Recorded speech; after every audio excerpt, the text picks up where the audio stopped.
Another Friday and another JoeLumb movie review. I'm JoeLumb.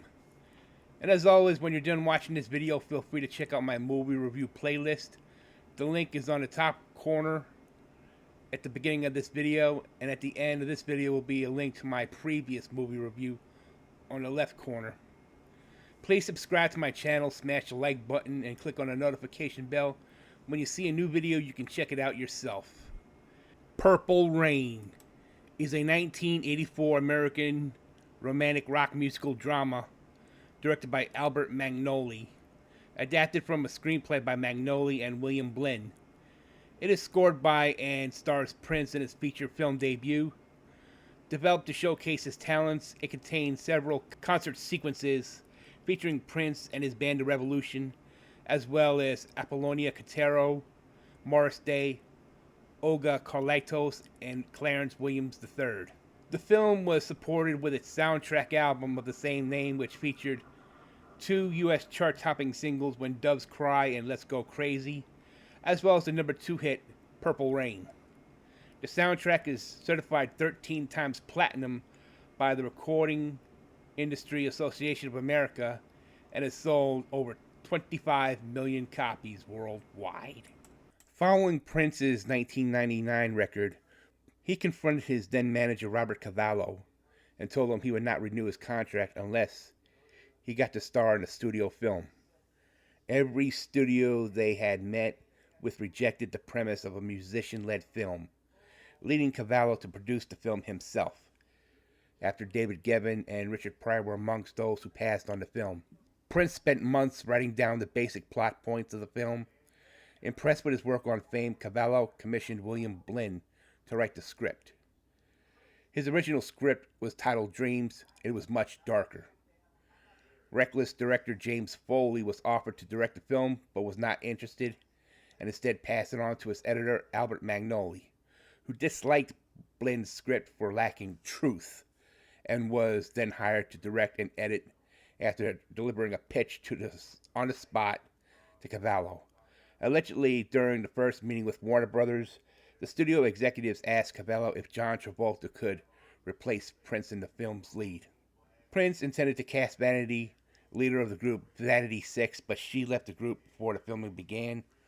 Her role was initially offered to Jennifer Beals, who turned it down because she wanted to concentrate on college before going to Apollonia Catero, who was then a virtually unknown. Prince had seen her appearance on the February 1983 episode of Tales of the Gold Monkey. The less I say about it, the better. Excluding Prince as his on-screen parents, almost every character in the movies was named after the actors who plays them. Despite what was depicted in the film, both Prince's real parents were black. Reportedly, Prince's mother was upset that a white woman was cast to play his mother. Catero was the last to audition and caught the eye of Magnoli.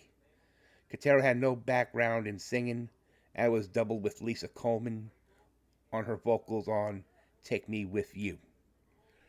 After the character changed from Vanity to Apollonia, the script was drastically revised and many dark scenes were cut.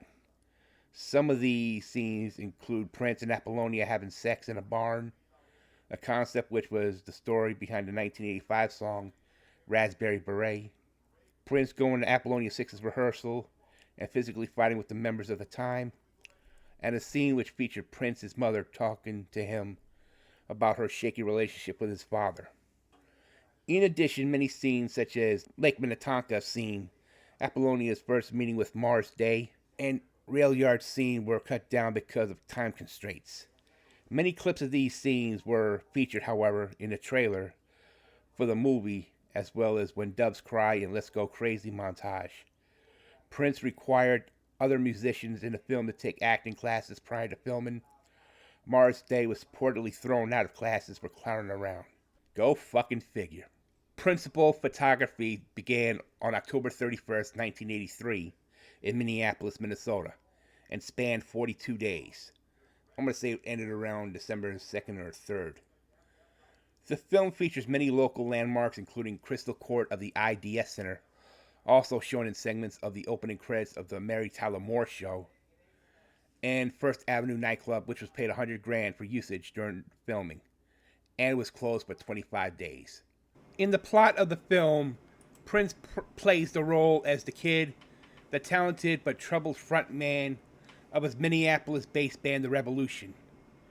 To escape his abusive home life, he spends his days rehearsing and nights performing at the First Avenue nightclub. The Revolution, the flashy Morris Day and his group The Time, and Des Dickerson and his group The Modernaires, hold the nightclub's 3 house band slots.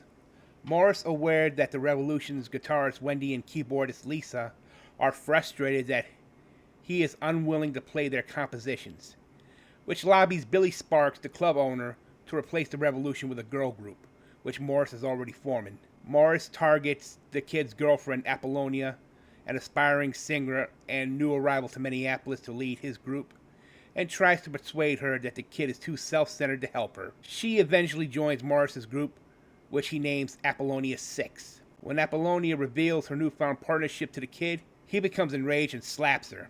At the club, the kid responds to the band's internal strife, the pressure to draw more crowds, and his strained private life with the uncomfortably personal darling Nikki. His performance publicly humiliates Apollonia, who runs off in tears and angers Morris and Billy, worsening the situation. So Billy confronts the kid, giving him an ass chewing for bringing his personal emotional baggage on the stage, before warning him that he's wasting his musical talent like his dad did. Apollonia 6 successfully debuts, and Billy warns the kid that his First Avenue slot is at risk. The kid seizes Apollonia from a drunken Morris, leading them to argue and fight. Apollonia then abandons him, returning home. The kid finds his house in tatters, his mom nowhere to be found, and his dad taking a loaded handgun and attempted suicide with a gunshot to the head.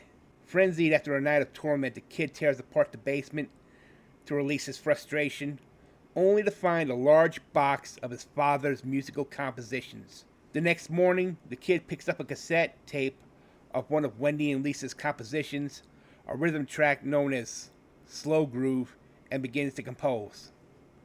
That night at First Avenue, all is quiet in the Revolution's dressing room until the Time stops by to taunt the kid. But once on stage, he announced that he will be playing a song the girls in the band wrote, dedicating it to his father, revealed to be Purple Rain. As the song ends, the kid rushes from the stage out the back door of the club, intending to drive away on his motorcycle. However, before he can mount his motorcycle, he realizes that Purple Rain has thrilled the crowd. So he returns to the club with his fellow musicians, greeting him with approval and a teary-eyed Apollonia embracing him. He returns to stage for 2 encores with the Revolution, songs like I Would Die For You and Baby I'm a Star, to the wild approval of the crowd. And Morris. Overlaid scene shows a kid visiting his dad and mom in the hospital and sorting out his dad's compositions in the basement, accompanied by Apollonia. And then a montage of all the songs plays as the credits roll. Purple Rain was theatrically released by Warner Brothers on July 27, 1984, and grossed $70.3 million worldwide against a $7.2 million budget. The film won an Academy Award for Best Original Song Score. Publications and critics have regarded Purple Rain as one of the greatest musical films. In 2019, the film was selected by the Library of Congress for preservation in the United States National Film Registry for being culturally and historically significant.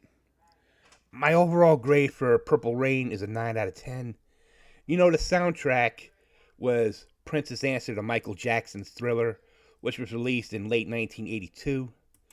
So Purple Rain, the film, was kind of the groundbreaking film that it was kind of groundbreaking and influential that inspired Eminem to do a autobiographical 2002 feature of his film 8 Mile.